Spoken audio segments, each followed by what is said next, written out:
സംസ്ഥാനത്ത് റോഡ് അപകടങ്ങൾ കുറയ്ക്കാൻ കർശന നടപടികൾക്കൊരുങ്ങി ഗതാഗത വകുപ്പ്. സംസ്ഥാനത്തെ എല്ലാ സ്കൂൾ ബസ്സുകളുടെയും അകത്തും പുറത്തും ക്യാമറ സ്ഥാപിക്കണമെന്ന തീരുമാനത്തിലാണ് ഗതാഗത മന്ത്രി കെ ഗണേഷ് കുമാർ.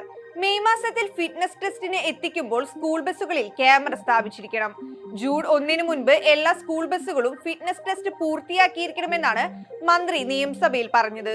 പ്രൈവറ്റ് ബസ്സുകളുടെ മത്സരയോട്ടം സർക്കാർ കർശനമായി നിയന്ത്രിക്കും. പ്രൈവറ്റ് ബസ്സുകളുടെ മത്സരയോട്ടമാണ് ഏറ്റവും അധികം മരണങ്ങൾ ഉണ്ടാക്കുന്നത്. ഈ സാഹചര്യത്തിലാണ് കർശനമായ നിയന്ത്രണത്തിലേക്ക് കടക്കാൻ മന്ത്രി ഒരുങ്ങുന്നത്.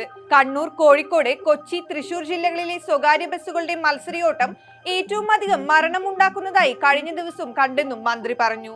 മോട്ടോർ വാഹന വകുപ്പിന്റെയും പോലീസിന്റെയും സംയുക്ത ഇടപെടലിലായിരിക്കും നിയന്ത്രണം നടപ്പിലാക്കുക.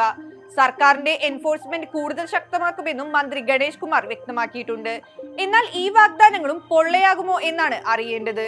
ശമ്പളം കൃത്യമായി കൊടുത്തു തീർക്കാൻ സാധിക്കാനാകാത്ത മന്ത്രിക്ക് ഇത് നടപ്പിലാക്കാൻ കഴിയുമോ? കേരളത്തിലെ ഡ്രൈവിംഗ് സ്കൂളുകളുടെ വിജയ ശതമാനം 52% കുറഞ്ഞിരിക്കുകയാണ്. നേരത്തെ 78-80 ഉണ്ടായിരുന്ന വിജയ ശതമാനം ഇപ്പോൾ കുറഞ്ഞിരിക്കുകയാണ്. ക്വാളിറ്റി ഓഫ് എഡ്യൂക്കേഷനാണ് മോട്ടോർ വാഹന വകുപ്പ് ലക്ഷ്യമിടുന്നത്.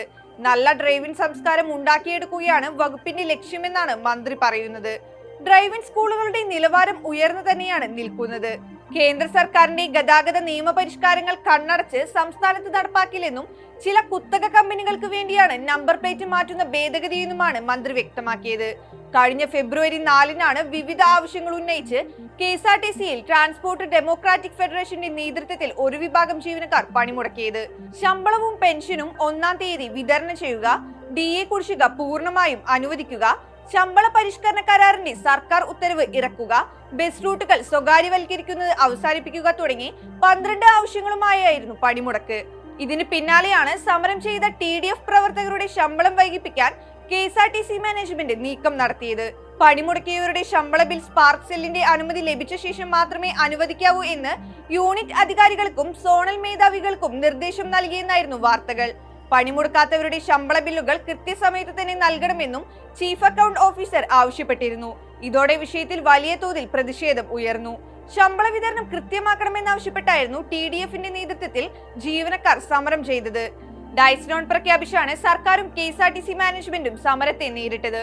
ഇതിനു പുറമെയാണ് ശമ്പളം വൈകിപ്പിക്കാൻ ശ്രമം നടന്നത്. ഇതോടെ ഉത്തരവ് പിൻവലിച്ചില്ലെങ്കിൽ ശക്തമായ സമരം തുടങ്ങുമെന്ന് TDF അറിയിച്ചിരുന്നു. പിന്നാലെയാണ് KSRTC ഉത്തരവ് തിരുത്തിയത്. ഇതിനിടെയാണ് മന്ത്രി ഗണേഷ് കുമാർ പുതിയ വാഗ്ദാനങ്ങളുമായി രംഗത്തെത്തിയിരിക്കുന്നത്. ഇത് എത്രത്തോളം നടപ്പിലാകുമെന്നത് കണ്ടറിയാം.